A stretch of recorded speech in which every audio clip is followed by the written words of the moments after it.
विधानसभा चुनाव के seat sharing में हो रही खींचतान के बीच आज हम बात करेंगे भागलपुर विधानसभा सीट की। लगातार तीसरी बार भाजपा ने यहां पर हार का सामना किया है और एक बार फिर से भाजपा की ही यह सीट रहने वाली है।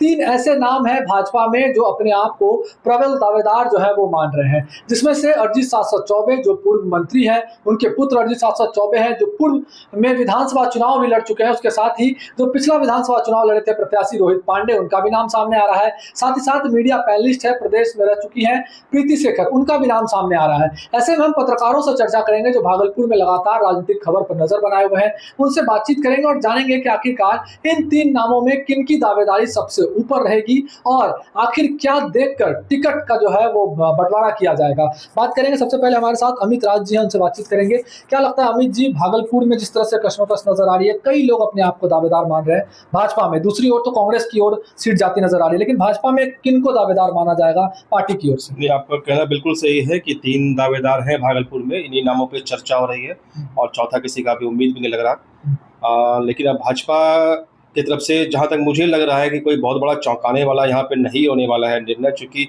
पिछली बार जो है रोहित पांडे काफी कम अंतरों से उनका रहा था, लेकिन अब क्या है कि सुनील चौबे जी पूर्व मंत्री जो है लगातार कोशिश कर रहे हैं, उनको लग रहा है कि अपने बेटे को टिकट दिलवा दें। एक बार लड़ भी चुके हैं वो, उस बार नहीं हो पाया था उनका, लेकिन इस बार पूरी कोशिश वो कर रहे हैं, जो भी उनका है ऊपर तक अपना लगाए हुए हैं कि कहीं से कुछ कन्फर्म हो जाए। तो अगर भाजपा अगर कोई और डिसीजन ले ले, वो आ जाए अगर, तो ये कोई अतिशयोक्ति नहीं होगा कहना। और प्रीति शेखर भी बोल सकते हैं एक्टिव है लगातार, क्योंकि लगातार उनका बैनर पोस्टर सोशल मीडिया पे काफी एक्टिव है और काफी मेहनत कर रही है। तो अभी अगर देखा जाए तीनों दावेदार है, लेकिन जहां तक मुझे लग रहा है कि रोहित पांडे जो कि काफी कम अंतरों से हुआ था पिछली बार, और चूंकि 800 से 900 वोट, हाँ, और पिछली बार चूंकि उनके खिलाफ माहौल भी हो गया था, क्योंकि राइजमन चुनाव लड़ लिए थे लोजपा से अलग से चुनाव। हाँ, तो जहां तक लोग का कहना है कि मतलब कि कटा होगा वोट तो भाजपा का ही कटा होगा, तो उसको देखते हुए रोहित पांडे को फिर से दे सकती है भाजपा टिकट। लेकिन अभी कहना क्योंकि जल्दबाजी हो जाएगा, देखिए कुछ मामला क्लियर। क्या आपको ऐसा भी लग रहा है कि लगातार 3 बार भाजपा को हार का सामना करना पड़ा है, तो कहीं ना कहीं भाजपा के हाथ से सीट भी जा सकती है, ऐसा भी कोई संभावना? नहीं, ऐसा संभावना कोई नहीं दिख रहा। ऐसा कोई जदयू की तरफ से बहुत बड़ी मांग नहीं उठ रही है भागलपुर में कि सीट आ जाए मेरे पास जो है, तो ऐसा कोई संभावना तो नहीं दिख रहा। सीट भाजपा के पास ही रहेगी, क्योंकि काफी कम अंतरों से हार हो रही है। सिचुएशन हर बार कुछ ऐसा बन जाता है कि भाजपा के हाथ से सीट निकल जाती है और लगातार कांग्रेस जीत रही है, लेकिन इस बार भी लग रहा है कि भाजपा के हाथ में सीट रहेगी। 25 साल तक यहाँ पर भाजपा का शासन रहा था। सुनील चौबे यहाँ से विधायक रहे थे और जब से उन्होंने कुर्सी छोड़ी है वो बक्सर गए, उसके बाद से लगातार कांग्रेस यहाँ जीतती आ रही है।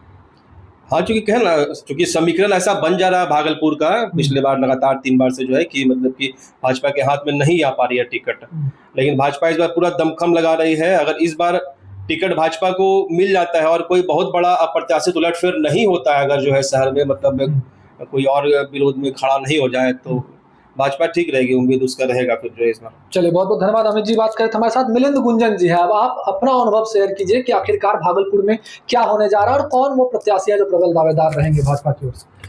देखिए, हम बहुत गंभीरता के साथ आपके उस डिबेट को सुन रहे थे जो आप बता रहे हैं, लेकिन कुल मिला के जो तीन दावेदार आप बता रहे हैं, एक प्रीति शेखर, अरजीत सासद चौबे और उनके साथ साथ अगर हम कहें तो रोहित पांडे, ये तीन नाम आपने सुझाए हैं, अभी गिनाए हैं। प्रीति शेखर हम इसलिए नहीं मानते हैं कि जो लोग राजनीति को बहुत गहराई तक जानते हैं, राजनीतिक पंडित को इस बात को मानते हैं कि जैसे ही उन्हें चुनाव से कुछ दिन पहले मीडिया पैनलिस्ट बनाया गया, उसी समय समझ लीजिए कि प्रीति शेखर का नाम भाजपा ने वहां से विधानसभा के टिकट के लिए तो वहां से उनको जगह पकड़ा दी।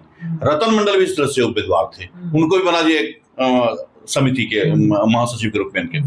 तो भाजपा और जदयू जिस तरह का गेम करती है अपने उम्मीदवारों के साथ, तो हम नहीं मानते कि प्रीति शेखर, अगर ठीक है तो सोशल मीडिया पर आप बना सकते हैं, लेकिन प्रीति शेखर के नाम पे कोई बहुत ऐसा ही बीजेपी में चर्चा हो रही है, हमें ऐसा नहीं लगता।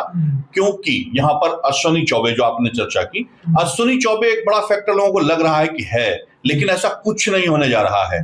टिकट जो है वो रोहित पांडे के ही खाते में जाता दिख रहा है, क्योंकि आज से 4 महीने पहले भी जब हमने चर्चा की थी आपकी चैनल पे, हमने कहा था कि रोहित पांडे के दावेदार इसलिए मजबूत है, वो बहुत सुलझे। जो सर्वे हुआ है वो एक अहम सबसे बात है कि उनका कोई पोस्टर होर्डिंग बहुत नहीं देखेंगे आप शहर में, कहीं कोई अनावश्यक बयान वो नहीं देते हैं या अपने आप को दावेदार के रूप में प्रस्तुत नहीं करते। एनडीए की हाल में रैली हुई थी और उस रैली में तमाम लोग भाजपा के कितने एकजुट हैं ये तो देखेंगे चुनाव में आप, लेकिन उसमें सब लोग अपना अपना झंडा झंडा लेकर के अपने अपने समर्थकों के साथ वहां पर आए थे, और अश्विनी चौबे ने तो वहां धागा ही खोल के रख दिया था, और खुल के उस दिन उन्होंने स्वीकार किया कि शाहनवाज हुसैन को जब यहाँ टिकट मिला तो उन्होंने उसका विरोध किया था, शाहनवाज हुसैन को उम्मीदवारी का।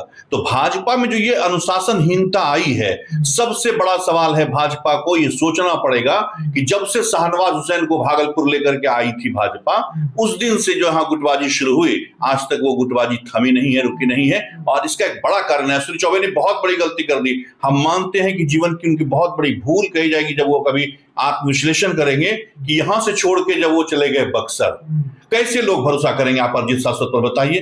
कल जब अश्विनी चौबे इतना दिन तक यहाँ विधायक रहे, मंत्री बने, राज्य में भाजपा को लेकर के सुशील मोदी के साथ पटना में लगातार प्रदर्शन करते रहे, और अचानक चूंकि शाहनवाज हुसैन के विरुद्ध उनका चल रहा था आपसी मतभेद और कोई सुलझा नहीं पाया, तमाम लोग बीजेपी के तरह के एक टेबल पर उन दोनों को भोजन कराएंगे, लेकिन करा नहीं पाए कोई भी नेता। और उसकी परिणति ये हुई कि अश्विनी चौबे को भी पार्टी खुश करने के लिए यहां से बक्सर लेके चली गई। लालमुनि चौबे का वहां पर ये हुआ कि लालमुनि चौबे का टिकट काटा गया भाजपा में, लेकिन अब कहीं ना कहीं अश्विनी चौबे को भी टिकट से बेदखल होना पड़ा। अब वो फिर लौट के भागलपुर आ गए, तो कैसे आपको जनता स्वीकार करेगी, कैसे अरिजीत शाश्वत को लोग स्वीकार करेंगे?